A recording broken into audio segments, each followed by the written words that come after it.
ఓం నమ శివాయ నమ. పార్వతీ శంభులింగేశ్వరాయ నమ. యావత్ మంది ఆత్మీయ బంధువులకు, హితులకు, సన్నిహితులకు దీపావళి పర్వదిన మహోత్సవ శుభాకాంక్షలు.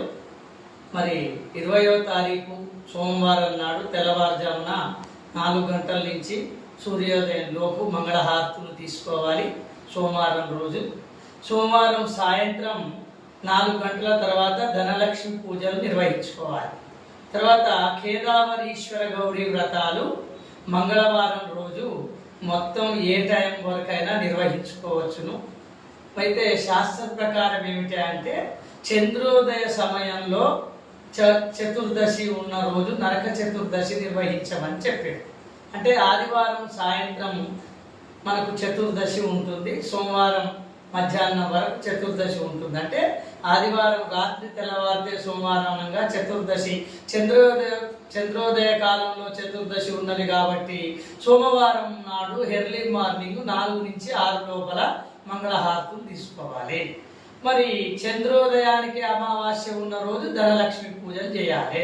అంటే సోమవారం సాయంత్రం అమావాస్య ఉంది కాబట్టి ధనలక్ష్మి పూజలు, శాప్ పూజలు నిర్వహించుకోవాలి.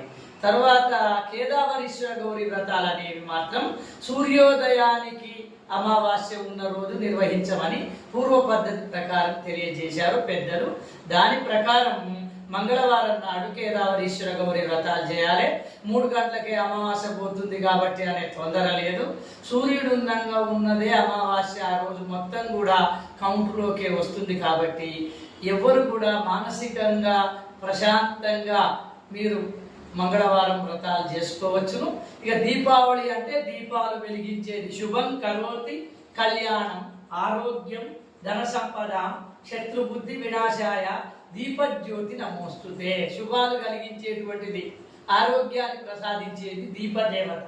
అందుకని దీపావళి మనము సోమవారం రోజు ఇంటి ముందర దీపావళి పెట్టుకోవటం, అమ్మవారి పూజలు చేయటం, ఇవన్నీ కూడా దీపావళి పండుగను సోమవారంగాను, కేదావరీశ్వర గౌరీ వ్రతాలు మంగళవారం నిర్వహించుకోవాల్సిందిగా మరీ తెలియజేస్తున్నాము.